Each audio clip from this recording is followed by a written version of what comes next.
Assalamu alaikum wa rahmatullahi wa barakatuh. Welcome again, my dear students of first year secondary. Here is Miss Iman Da'as keeping my promise to tell you the secret of superiority. أهلا بيكم أبنائي وبناتي طلاب وطالبات الصف الأول الثانوي، وعلى وعدنا هنعرف مع بعض سر التفوق. Today إن شاء الله we are going back to Oliver Twist, where we left him in chapter 1. We left him running away. كنا سبناه وهو بيهرب from Mr. Sowerberry's house because he find it unbearable to complete his life with Mr. Sowerberry and Mrs. Sowerberry, also with Noah Claypool, because he find himself more and more miserable, and moreover he was offended. كمان فوق ما هو كان find himself cold, hungry, weak and miserable, he find himself offended. كمان لقى نفسه مهان بعد الجوع وبعد البرد وكل الحاجات اللي شافها طبعا whether in the workhouse or in the orphanage or in the Mr. Sowerberry's house. So he decided by the end of chapter 1 to run away from Mr. Sowerberry's house. And we will see if the place he chose to go to will be a better place for him, or the friends he will meet will be good friends or bad friends. So get ready to go in the time machine backwards to the 19th century with Charles Dickens and Oliver Twist. Inshallah, today we will discuss chapter 2. Okay, and we will go through it زي ما احنا متعودين. We will have a general look كده أو a general overview بنسميه a plot in some points. هناخد الشابتر كده أو المين events أو المين incidents in some points. بعد كده we will discuss the whole chapter through question and answer to cover the whole chapter. Before we start, please don't forget to watch the movie in the YouTube. Okay, because it will be very interesting and very useful for you. Number one, because you will form a clear vision of the incidents, and moreover you will listen to native speaker. لأن احنا في الآخر we are studying language. يبقى أهم حاجة وأنا بشوف الموفي إن أنا أركز قوي مع النطق. اوكي، بحيث يبقى انا بعمل listening وفي نفس الوقت انا بعمل studying للستوري. وفي حاجه كمان كده في السيتنجز واحنا بنتفرج على اي موفي تقدر تساعدنا في السيتنجز كده، ممكن نختار لها سبتايتل. اوكي، نختار لها سبتايتل بحيث بتظهر لي الكلام اللي هم بينطقوه بيتكتب قدامي، فده بيساعدني to acquire and to make sure that I listen well and I understand every and each word. Let's start with here's the cover of your story today, that this year, that is Oliver Twist, of course, by the great Charles Dickens. Okay, number 2, chapter 2 plot. As you can see in the picture here, Oliver on his way to London. Yes, he chose London to go. Okay, and he was punished طبعا by the end of chapter 1. طبعا he was punished تعاقب and locked in a dark cellar. Okay, from where he ran away towards London. طبعا هو كان محبوس وتعاقب انه يتحبس في dark cellar. Okay, even he tried to cry himself to sleep. زي ما كان بيعمل كده لما بيبقى متضايق في الورك هاوس، كان بيفضل cry himself to sleep، يعيط لحد ما ينام. But this night he tried to cry himself till sleeping but he couldn't sleep. حاول فعلا ان هو يعيط لحد ما ينام. He couldn't sleep at all, so he decided to leave to London. Number 2 أو incident number 1 بقى in chapter 2. Oliver followed the signs to London for 7 days. هو شاف sign كده مكتوب عليها London 70 miles for 7 days. فضل يمشي for 7 days طبعا about a week, sleeping in fields and eating very little. لو احنا بصينا كده على ال 70 miles عشان بالتقريب كده نتخيل هو مشي قد ايه. 70 miles يعني about 100 kilometers. Okay, about 100 kilometers. يعني مثلا like from Cairo to العين السخنة. Okay, like from Cairo to Alex نص المسافة from Cairo to Alex. طبعا it's very long way for a little child, for a weak child to walk alone, eating very little and feeling tired all the time. Let's move to, yes, here we have a new character. بنقابل هنا في chapter 2 new character and very important one, that is, yes, Jack Dawkins. Oliver met Jack Dawkins. Jack Dawkins كمان هنشوفه في معظم الوقت بيتقال له the Artful Dodger. That's his nickname, like اسم الدلع, like اسم الشهرة. Okay, the Artful Dodger. يبقى على طول نبقى aware ان احنا لما نسمع the Artful Dodger هو نفسه yes Jack Dawkins. Jack Dawkins. وهنشوف معناه ايه the Artful Dodger وليه اتسمى بالارتفول دوجر. لكن when we look at the picture, لو احنا بصينا كده في البيكتشر هنلاقيه he is about Oliver's age. تقريبا نفس سن Oliver. Okay, but as you can see here he was wearing a big coat. He was wearing big coat. شايفين زي ما احنا شايفين ان هو لابس coat like jacket بس كبير جدا عليه, and tall hat. ده وصف yes the Artful Dodger أو Jack Dawkins. Okay, let's move. As you can see in the picture here we have also a new character, that is Fagin. Oliver was taken to Fagin and his gang. زي ما احنا شايفين احنا عندنا كاركتر Fagin. Okay, it's called Fagin, كاركتر جديدة. ولو بصينا كده في البيكتشر و I hope it's clear for you, هنلاقيه هو old and ugly man, او ممكن نسميه ugly old man. Ugly old man هو راجل كبير لكن not beautiful at all, and yes with red hair وشعره yes احمر. لو بصينا كده in the picture هلاقيها very old and dirty room.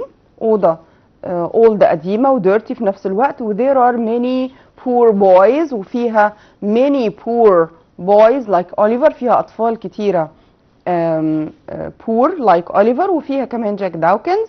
اوكي, هنشوف هل ده يا ترى orphanage ولا no. yes exactly, طبعا مش orphanage, مش ملجأ ولا حاجة. ده like a gang. الجانج اللي هي group of thieves, مجموعة من النصابين أو الحرامية, بسميها gang like عصابة. yes, يبقى here we have Fagin اللي هو the boss أو the person is who is the boss of the gang, and his gang اللي هي little childs, طبعا children زي ما احنا شايفين. Here we have a main incident. كمان عندنا سين مهم جدا ورئيسي اللي هو yes the police station. Here we have policemen, we have Oliver, we have a new character that is Mr. Brownlow. هنشوف Mr. Brownlow ده ايه دوره في الستوري around the chapter ان شاء الله. So here we have innocent Oliver got arrested. طبعا innocent Oliver البريء, innocent يعني بريء, got arrested on his first mission in the streets. طبعا أوليفر البريء اتقبض عليه في أول ميشن مهمة ليه in the street, وهنشوف how did that happen. Here we have a nice picture that is very enjoyable for us.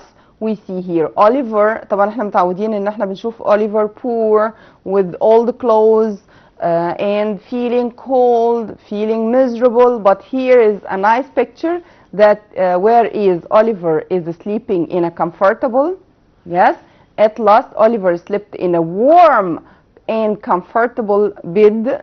أخيرا نام في سرير دافي ومريح in Mr. Brownlow's large house. في بيت مستر براونلو, مش أي بيت, ده كمان كان large house in a good part of London. In a good part of London, في مكان جميل جدا في لندن. هنشوف what did that happen around the story. Here we have a lady. أخيرا عندنا we have a young lady. Yes, فتاة يعني في عمر الشباب زي ما بنقول young lady. And this is also a very effective and important character. Fagin sent the young lady Nancy. Yes, her name is Nancy. And the Artful Dodger to find Oliver. زي ما اتفقنا the Artful Dodger هو نفسه yes Jack Dawkins. طبعا هو بعتهم عشان يدوروا عليه. مين؟ نانسي and the Artful Dodger. طيب نانسي كل اللي نعرفه عنها till now ان she is a young lady who was working with Mr. Fagin and another character that we will meet later who is called yes Bill Sikes. يبقى كل اللي نعرفه عن نانسي ان she is a young lady شابة صغيرة. she was working with the gang كانت بتشتغل مع العصابة especially yes especially طبعا بيل سايكس هنشوفه دلوقتي ونوصفه وكمان فيجن yes and the gang. Here we دلوقتي بقى we will move to questions and answer to cover the whole chapter together إن شاء الله. We will start with the first kind of questions that is WH question okay اللي هو most of the time بيكون critical thinking questions يعني هي بتبقى أسئلة عن ال incidents وال events for the story but in a critical way أو in a critical thinking way اوكي يعني بيبقى فيها شويه انت بتفهم الانسيدنتس الاحداث وبتجاوب على الكويستشنز دي in a critical thinking way بطريقه اللي هي الياس التفكير الايه النقدي او you express your opinion او you read between lines بتحاول تقرا بين السطور او الهيدن meaning المعنى الايه الخفي او ده طبعا the moral and what is behind speaking او speech. Question number one here. Why did Oliver decide to walk to London? Why did Oliver decide to run to London? Why did Oliver مثلا choose London to go? ليه لندن بالذات أوليفر اختارها؟ طبعا احنا احيانا السؤال بيكون عندي more than one answer. So please لما نستدي نحاول to acquire and to know the whole answers. كل الايه الإجابات. Why? Because if you forgot a point you can find another points in your mind. عشان لو نسينا نقطة ألاقي عندي نقاط كتيرة in my mind and I don't miss my mark طبعا وما اخسرش ايه درجات. يبقى number one to escape from the bad treatment. أول حاجة عشان يهرب من الباد treatment وتريتمنت اللي هي المعاملة السيئة اوكي. نخلي بالنا كلمة treatment برضو ممكن تبقى بمعنى علاج في مجال الميديسن الطب اوكي ممكن نبقى نشوفها في translation كده لو معانا وقت by the end of the episode. طيب number two he thought that London would be a good place for him to go. He thought هو سمع عن لندن انه it's a good place to go to. Of course nobody could find him there because he knew that هو عارف انه London is a very large city مدينة كبيرة جدا and it's hard for anyone to find him وهيبقى صعب على anyone to find him. Also we have the last reason that if there would be many opportunities for him كمان هيلاقي فرص كتيرة. يقصد ايه بالopportunities؟ اكيد يقصد job opportunities فرص للايه؟ للعمل. Because he had to طبعا احنا بنقول هو he is still a child او he is a kid but he had to work. He had to work. So he thought that London would be أو in London there would be good job opportunities فرص عمل وبرضه ممكن تجيلنا في الترجمة وممكن نشوفها إن شاء الله by the end of the episode. يبقى احنا عندنا هنا more than one reason because so he chose London وأهمهم طبعا because nobody could find him there and he thought that it would be or there would be many job opportunities for him. Question number two, why was Oliver careful to hide when he saw people at first? طبعا at first مع بداية الطريق أوليفر كان careful جدا إن هو to hide يستخبى لما بيشوف أي حد من الناس. Why يا ترى؟ Because he thought they would want to take him back to Mr. Sowerberry's. Yes. ليه؟ لأنه كان بيعتقد إنه أكيد هيكون في حد follow him بيجري وراه أو بيدور عليه. So he would so they would want to take him back to Mr. Sowerberry's house. يبقى أكيد عايزين يرجعوه to Mr. Sowerberry's house. So what did he do? Yes, he was careful to hide when he sees someone. طبعا احنا ليه طبعا هو حريص ان هو not to go back to Mr. Sowerberry's house as you can see in the picture. Yes, he was treated cruel in a cruel way. طبعا اتعامل بطريقة قاسية جدا. Mr. Sowerberry himself hit him ضربه yes and كمان Mr. Bumble yes advised them to get him locked in a dark cellar and leave him without food for some days. Then he advised them just to give him some soup like the one he was eating in the workhouse طبعا. Why? Because not to become more and more stronger and hit people طبعا from their point of view من وجهة نظرهم. Yes فهو طبعا he was keen on not going back to this miserable life. كان حريص جدا رغم طبعا صغر سنه لكن الاكسبيرينس بتعلم، الخبرة بتعلم. كان حريص ان هو يستخبى لما يشوف anybody عشان ما يرجعوهوش تاني لبيت مستر ساوربري اللي طبعا شاف فيه طبعا very bad treatment. Here we have another question. Who is Jack Dawkins? زي ما اتفقنا لما نشوف Jack Dawkins هو نفسه the Artful Dodger. Yes, Jack Dawkins لما بوصفه بقول عليه ان هو a poor boy طبعا ولد برضو poor فقير of about Oliver's age تقريبا نفس سن Oliver. He was wearing a man's coat طبعا لابس بالطو بتاع مان كبير راجل كبير and a tall hat. ده كل اللي نقدر نقوله عن جاك داوكنز till now لحد دلوقتي. لكن بعد كده طبعا الدور هيكبر عن كده بكتير. بنقول a poor boy of about Oliver's age. He was wearing a man's coat and a tall hat. Question after that. Who did Oliver meet on the journey to London? On his journey to London أثناء رحلته to London. Who did Oliver meet? أول واحد yes Jack Dawkins. Yes the Artful Dodger.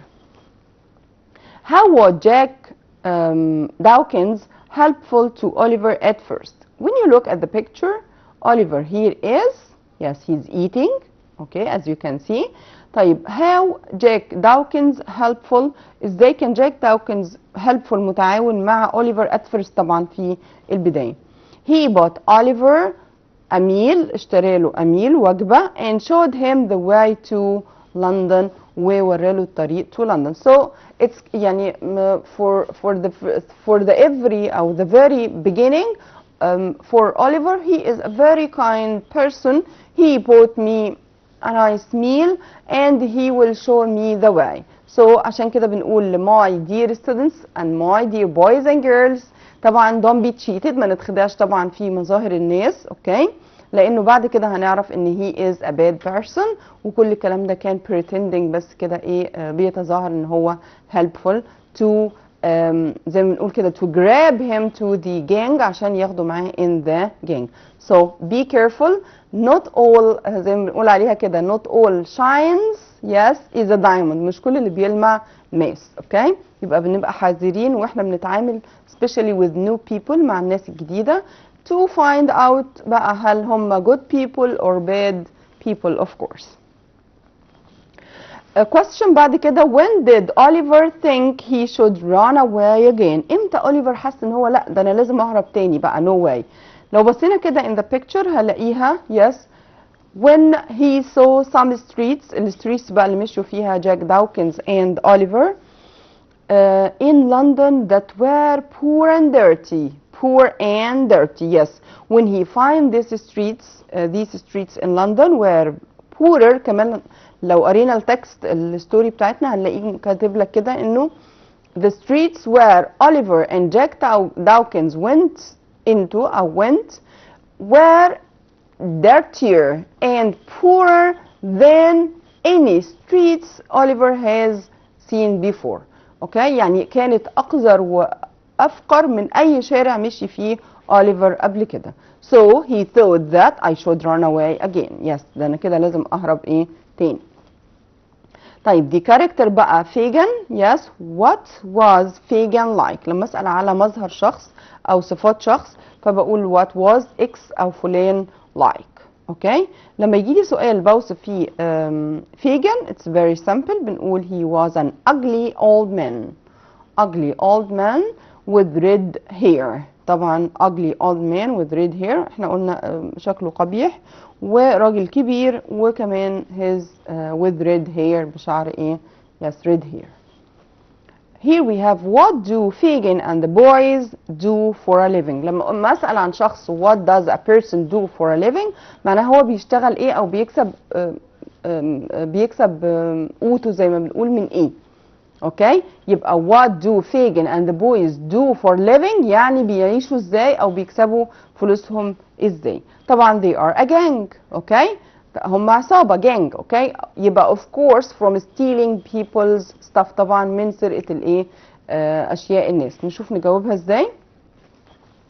they steal things like handkerchiefs. اوكي بيسرقوا الاشياء من الناس like handkerchiefs notebooks and watches. طبعا زمان كان في المشهوره الساعات اللي هي بتتعلق دي. اوكي الساعات اللي بتتعلق في men's pocket في جيوب الرجاله فكانت it's easy to be stolen. كانت طبعا من السهل ان هي ايه تتسرق.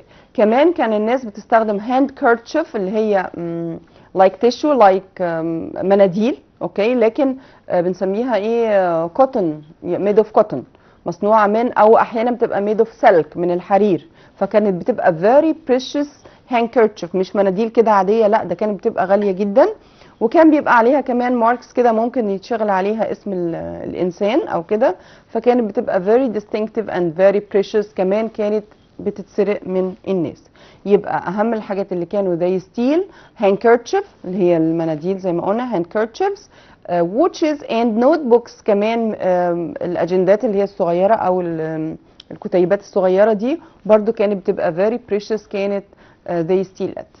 يبقى how do Fagin and the boys do for living عايشين على ايه they steal people's yes notebooks handkerchiefs and watches. كانوا بيسرقوا الحاجات دي طبعا ويبيعوها ويعيشوا عليها طبعا it's illegal.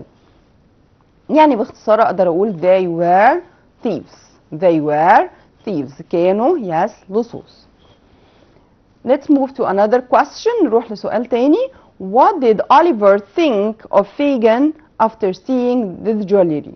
طبعا احنا بنقول لما وصفنا السين قبل ما نجاوب على السؤال بنقول انه after Jack Dawkins bought him a meal okay he took him through the old and poor streets okay to the Fagin the gang Fagin okay Fagin and the boys where when he entered طبعا اول ما دخل old house okay he found many poor many poor children اطفال زيه كده very poor and he found Fagin was cooking a little food for them. لقاهم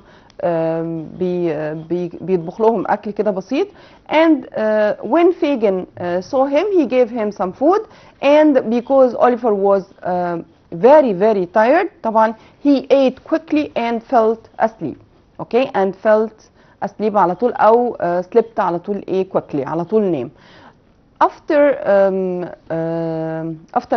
after Oliver wake up okay بعد woke up yes بعد ما Oliver بقى صحي when he look he find Fagin yes was watching and was getting like a wooden box كده عنده صندوق كده خشبي full of watches full of jewelry. لقى فيه كنوز كتيرة وذهب ولقى فيه watches كتيرة ساعات كتيرة ولقى Fagin was watching his yes lockets his watches his jewelry طبعا.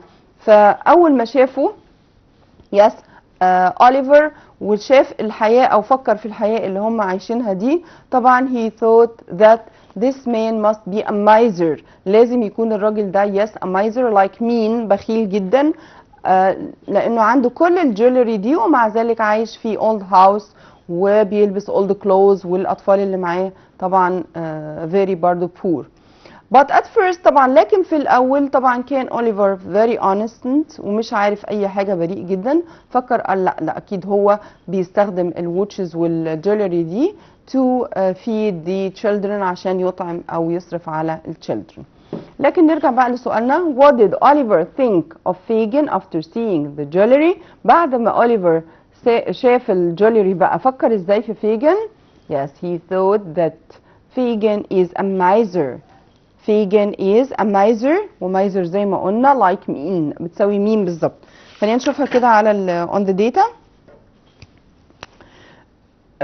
miser when I describe someone to be a miser exactly like mean. like mean، عارفين مين اللي هو يعني what does it mean، ماذا تعني؟ هي برضو mean بمعنى بخيل. like بالظبط likes money very much. اوكي بخيل. yes يبقى miser exactly like mean likes money very much، عشان لو جات لنا in translation نبقى عارفين. Why? Let's move to another question. Why does Fagin live in such an old house, an old and dirty house, if he has a box of gold, watches and jewelry? طب ليه بقى فيجن عايش في البيت القديم ده رغم ان هو عنده كل الحاجات الغالية دي؟ Because he was a leader of a gang. Yes. لانه كان زعيم عصابة زي ما بنقول leader of a gang، زعيم عصابة، and he doesn't want the police to know him. لأنه طبعا لو كشف الحاجات دي أو بدأ يصرف أو كده فطبعا the police will know about him، هيعرف إيه البوليس عنه. Here we have a picture. طبعا زي ما احنا على طول بنوصف innocent اللي هو أوليفر إن هو he was an innocent boy، كمان well behaved. لما بنشوفه بيتكلم الناس بيقول sir، يعني he is cute and innocent، بريء جدا. فهم طبعا they made use of him، استغلوا براءته دي وبدأوا يعلموه how to steal things like a game كده. بدأوا يعلموه انه دي لعبة اوكي واحنا هنلعب مع بعض to get things from people and they don't feel anything. هياخدوا from Fagin طبعا Fagin and the gang the whole gang طبعا. What was the game that Fagin play with the boys؟ ايه الجيم اللي لعبها Fagin مع البويز and why؟ وليه لعبها اصلا؟ بنقول Fagin pretended to walk. pretend طبعا بمعنى يتظاهر. Fagin pretended to walk in the street and the boys took things from his pocket. يعني يمثل كأنه هو راجل كده وماشي في الستريتس وبدأت البويز تاخد الايه الاشياء منه like stealing كده. Why بقى هو ليه لعبوا اللعبة دي؟ to teach the boys او especially Oliver طبعا بالذات عشان يعلم Oliver how to steal things from people without feeling it. ازاي يسرق الحاجات من الناس طبعا من غير ما يحسوا.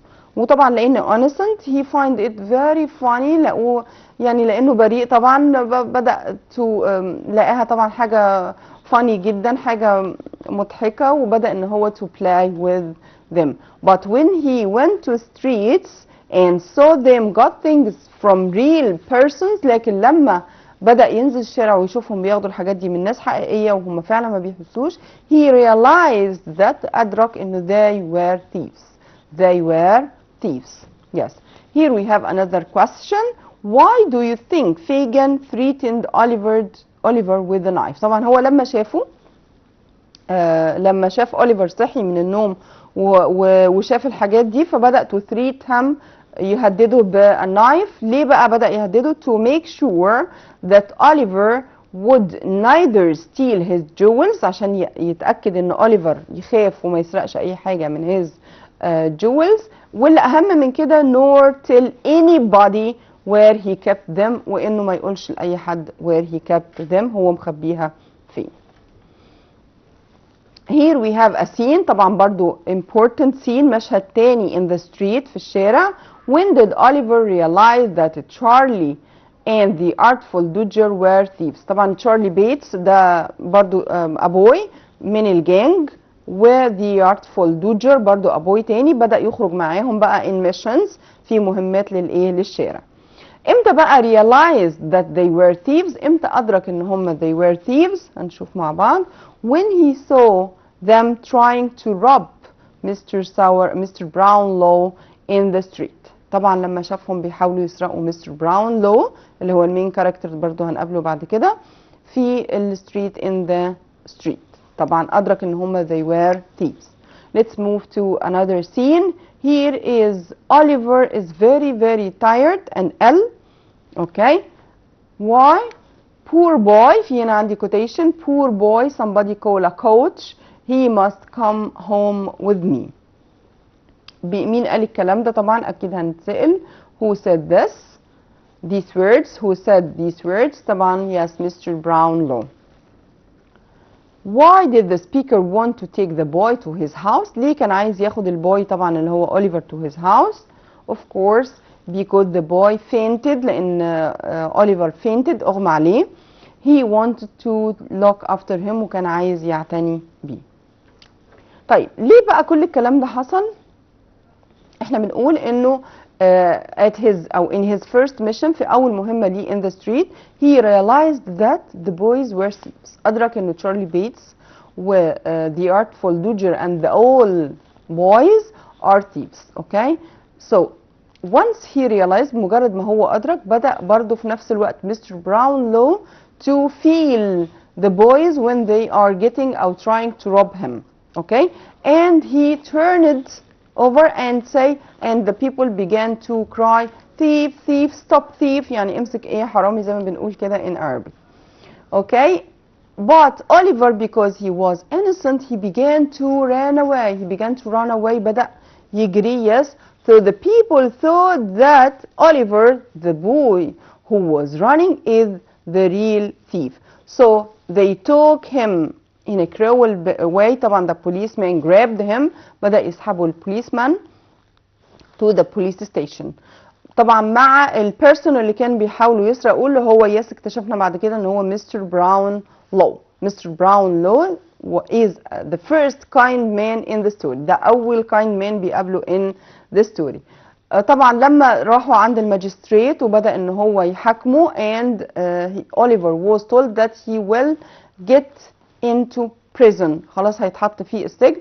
Oliver fainted على طول بدأ أغمى عليه and they put him laying down in the street. بدأ يحطوه ايه بره. لما جه the owner of the shop اللي هو مالك البوك شوب مالك المكتبة وشاهد and witnessed that Oliver wasn't the real thief وقال ان Oliver أو this boy wasn't the real thief. There were two other boys and run away وكان في معاه ولدين تانيين هم الثيفز وهم اللي هربوا. فالماجستريت قرر انه خلاص he is innocent وخدوه ورموه in the street وهو fainted وهو اغمى عليه. مين شافه؟ yes Mr. Brownlow and he felt pity on him. حس بالشفقة عليه وبدأ ينادي الكوتش. كوتش ده نوع العربيات اللي كان موجود ساعتها. دي عربيات كان بيجرها two horses حصانين. اوكي واخدوا معاه to his house in London لبيته. why to look after him. نشوف بقى الكويستشن بعد كده. why do you think Mr. Brownlow was kind to Oliver. يا ترى ليه مستر براونلو كان عطوف جدا مع أوليفر؟ عندنا كذا سبب برضو. perhaps because he was injured and weak لأنه لقاه injured and weak. طبعا كل الناس كانت بتجري وراه ووقع وتعور injured وفي نفس الوقت he was very weak وكان ضعيف جدا. يبقى why did he help him? why was he kind to him? because Oliver was injured and weak. طب في سبب تاني يا ترى؟ or because he looked like the woman. yes the woman in the picture. لما نروح بيت مستر براونلو هنلاقي ان في picture او painting صورة رسمة كده for a woman lady okay who was typically look like Oliver. بالذات طبعا هنشوف مع بعض her head, her eyes and mouth. اوكي بالظبط typical Oliver Twist. طبعا شبهه خالص. فالصورة دي كانت عند مستر براونلو at his house في بيته. so he was kind to him because of this picture أو a painting. طبعا زي ما احنا شايفين كده the head, the eyes and the mouth nearly the same تقريبا نفس الشكل. because he looked like the woman in the picture. If you were Oliver بقى here we have a critical thinking question. هنا بقى سؤال تفكير نقدي. If you were Oliver in the scene of the theft. لو انت كنت Oliver أو انت كنتي Oliver في مشهد السرقة ده would you run away؟ هل كنت هتجري برضو؟ why and why not؟ ده point of view هقول no I wouldn't run. لا ما كنتش هجري. why؟ because if I run away لأنه زي ما حصل مع Oliver if I run away لأن أنا لو جريت people would think I'm the thief، لان الناس لما هتشوفني وانا بجري هتعتقد انه انا the thief. وده فعلا اللي actually what exactly happened with Oliver، ده اللي حصل بالظبط مع Oliver. Here we have a nice lady, okay, that is Mrs. Bedouin. Who is Mrs. Bedouin؟ برضو دي one. The second kind character، تاني character عطوفة هنقابلها في الستوري أو في chapter 2. Who was Mrs. Bedouin? She was an old lady، هي ست كبيرة. Who looked after Mr. Brownlow's house، اللي هي زي ما بنقول مديرة منزل كده Mr. Brownlow. وطبعا زي ما احنا شفنا من الديسكريبشن من وصف Mr. Brownlow's house، it is a big house in a good place أو in a nice place in London، في مكان كمان حلو جدا in London. طيب here we have another question about the painting، الرسمة دي. Who do you think the woman in the painting is؟ اوكي، who do you think، تعتقد مين يا ترى الwoman اللي في البينتينج دي؟ فبقول I think she is Oliver's mother. She is Oliver's mother. اعتقد ان هي Oliver's mother. طيب is that right or wrong؟ we will see together ان شاء الله. هل ده صحيح مش صحيح هنشوف، لكن الظاهر انه زي ما قلنا they are تقريبا the same او very look like each other، متشابهين جدا في البينتينج في الصورة. We have another quotation، ده كلام حد بيقول it wasn't that boy، لا ما كانش البوي ده، it was two other boys، كانوا ولدين تانيين، he was with them but he didn't take anything، فعلا هو كان معاهم لكن ما سرقش اي حاجة. اوكي، طب يا ترى who said this؟ مين الشخص ده؟ who said this to whom؟ زي ما احنا شايفين in the picture. Yes, he is the owner of the bookshop. هو ده yes the owner of the bookshop، مالك الايه؟ yes مالك البوكشوب المكتبة. To whom، لمين قال الكلام؟ to the magistrate، to the magistrate للقاضي. magistrate اللي هو مين؟ القاضي. yes يبقى the owner of the bookshop شاهد طبعا witnessed بالحقيقة انه that wasn't the thief. Here we have the picture of the magistrate زي ما احنا شايفينه في الموفي. الماجستريت اللي هو القاضي بيقول له طبعا the owner of the bookshop to the magistrate. Here the magistrate again and Mr. Brownlow. Who is that boy؟ يقصد مين ب that boy and the other two other boys، ومين الولدين التانيين؟ طبعا that boy was Oliver، يقصد طبعا Oliver. و two other boys، the two other boys were yeah the Artful Dodger and Charlie Bates. The Artful Dodger and Charlie Bates، طبعا two members of the gang. Yeah, here we come to a very frightening man. Yes، الراجل المرعب هنا في أو الcriminal of our story، المجرم في القصة بتاعتنا. Yes, stop wasting got coffee. مين اللي قال الكلام ده يا ترى؟ who said this to whom؟ طبعا هو بيل سايكس تو فاجن. بيل سايكس تو فاجن. احنا السين ايه اللي اتقال فيه الكلام ده؟ انه افتر احنا شفنا السين بتاع اوليفر لما راح البوليس ستيشن. طيب what about the two other boys اللي هم تشارلي بيتس and the Artful Dodger؟ where did he go؟ of course yes they returned home to Fagin، اكيد رجعوا لفاجن and told him that yes Oliver was arrested، وقالوا له ان اوليفر قبض ايه عليه. of course Fagin got furious، طبعا اتضايق جدا and he threw a cup of coffee. He threw a cup of كان معاه كده a cup of coffee and because he was very angry he threw it into yes أو into yes the Artful Dodger. طبعا رماها على البويز لما قالوا له طبعا الباد نيوز بالنسبة له دي. Here comes yes بيل سايكس. في الوقت ده جه بيل سايكس and قال له الكوتيشن دوت stop wasting got coffee، يا ريت ما ترميش يعني او ما تستهزأش بالكوفي دي او ما تبوظش الكوفي دي اوكي بانك ترميها على البويز. يبقى who said this؟ yes بيل سايكس to فاجن. هنوصف مع بعض بيل سايكس دلوقتي وهنقول how does the speaker look like. خلي بالنا من وصفه ده جدا. yes بنقول على بيل سايكس هنا انه he was an angry looking هو شكله غضبان طول الوقت angry looking man with big strong shoulders yes he was an angry looking man with strong and big shoulders yes with big strong shoulders يبقى ده اهم وصف ليه ان هو على طول شكله كده شخص متضايق اوكي طول الوقت و big strong shoulders واللي عنده زي ما بنقول كده عريضة المنكبين عنده اكتاف عريضة وكبيرة يبقى again Bill Sikes was an angry looking man with big and strong shoulders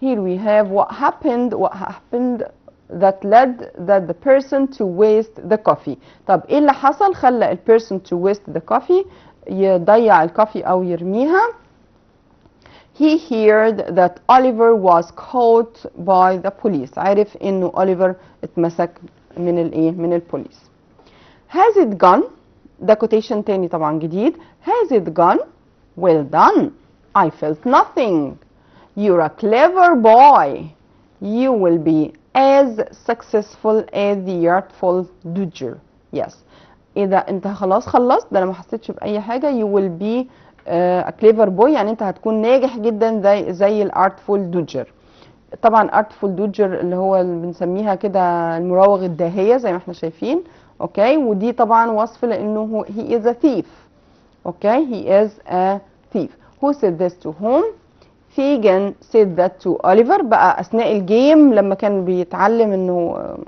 how to steal things او how to get things without people feeling that من غير ما الناس تحس فهو عملها مرة فعجب فيجن جدا فقال له has it gone well done okay why did the speaker praise the addressee طبعا ليه السبيكر praise the addressee ليه مدح الادريسي طبعا قلناها قبل كده اللي هو المخاطب او addressed person addressee هي نفسها addressed person ليه بقى مدحه بقى قال له well done why because أو for stealing a handkerchief لأنه أخذ منه أو سرق منه handkerchief from his pocket without feeling it من غير ما يحس.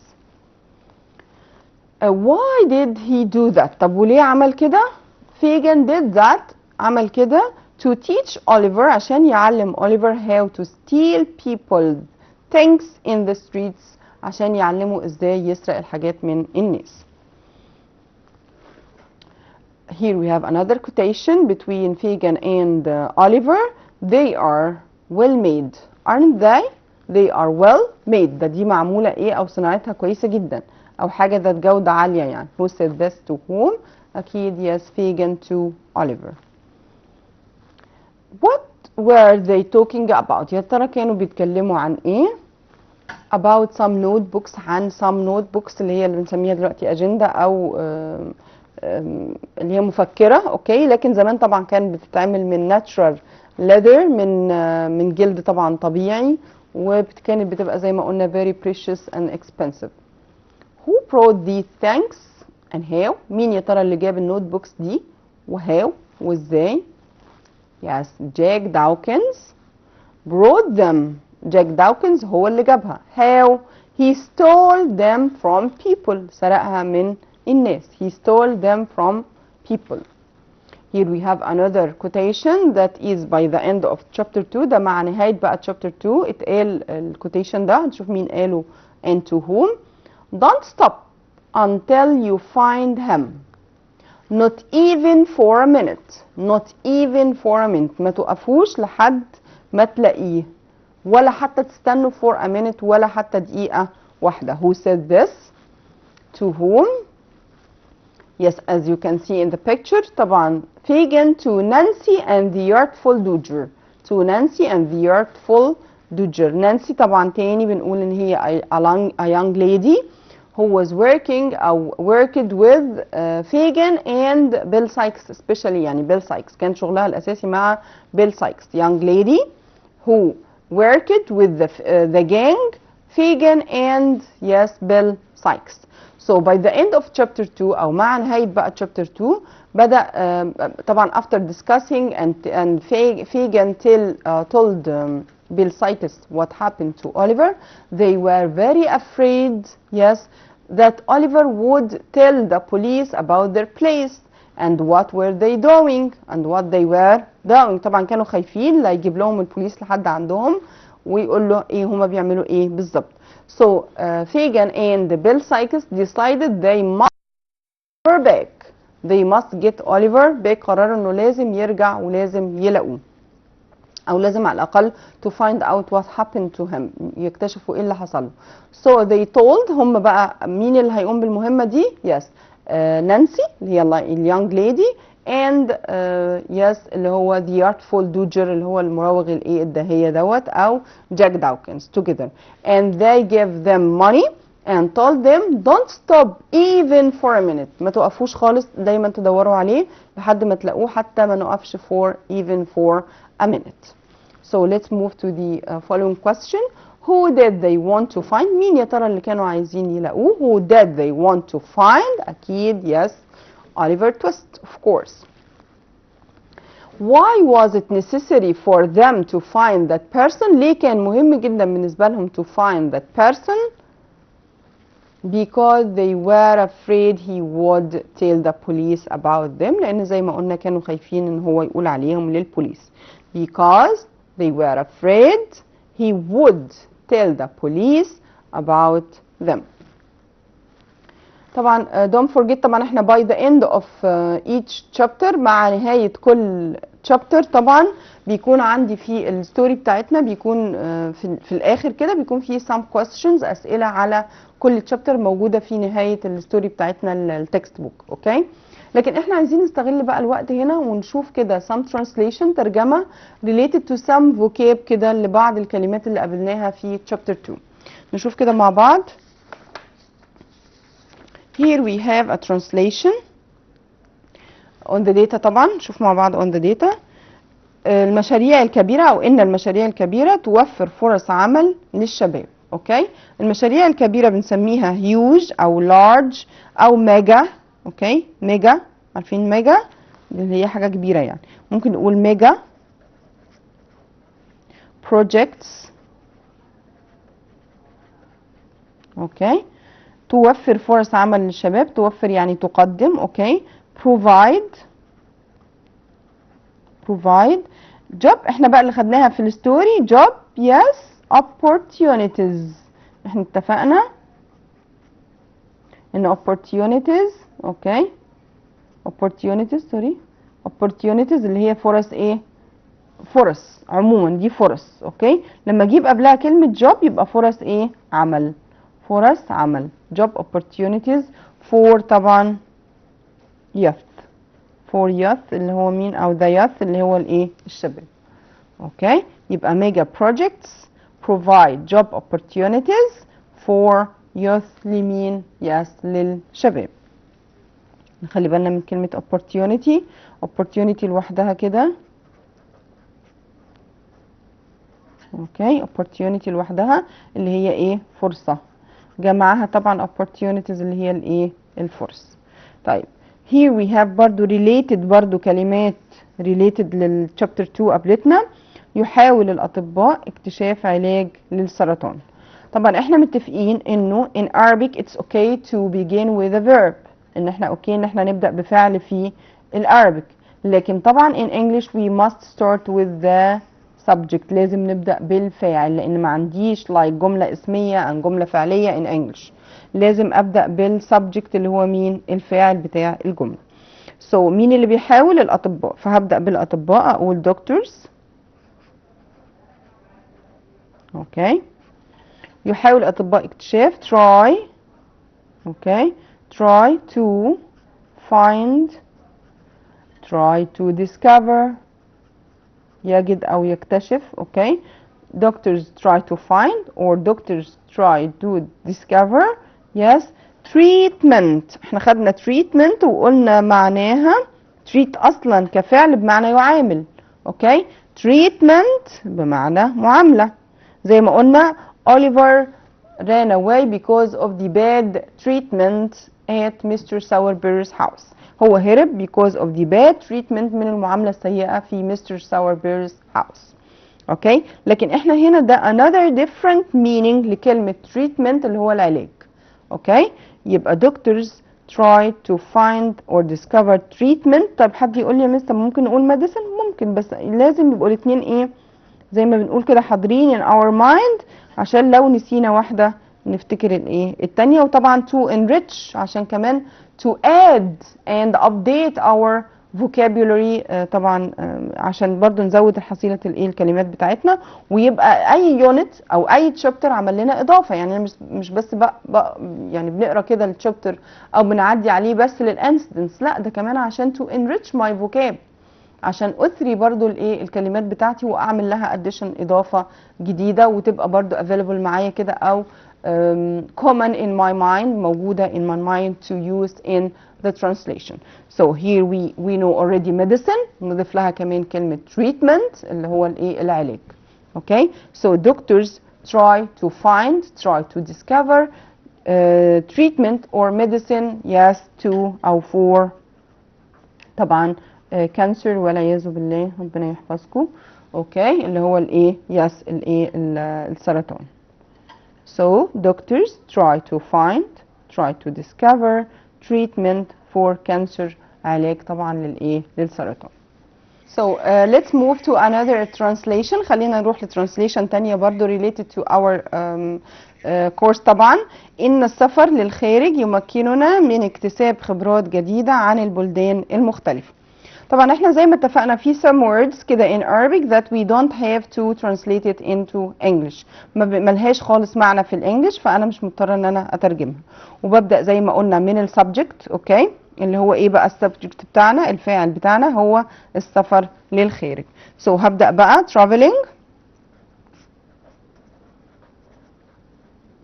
yes abroad. traveling abroad يمكننا yes enables us. ليه يا مس اس؟ because the subject is yes treated like singular، لان بعامله معامله الايه المفرد. اوكي so traveling abroad enables us. طبعا ما ننساش يمكننا اللي هو الضمير دوت اللي هو enable، يمكن مين؟ يمكن us. enables us to gain، طبعا يكتسب. اوكي to gain خبرات جديدة. ببدأ طبعا بالadjective وبعد كده الnoun عكس العربيك طبعا to gain new experiences طبعا about yes different طبعا countries، بلدان مختلفة different countries. So نقراها تاني بسرعة. traveling abroad enables us to gain new experiences، طبعا بجمعها لأن هي هنا بمعنى خبرات about different countries عن دول مختلفة. That was all our episode for today. Thank you very much, and please don't forget to watch the movie on YouTube and try to answer as many questions as you can. Thank you so much. Till we meet next time. Thank you and goodbye.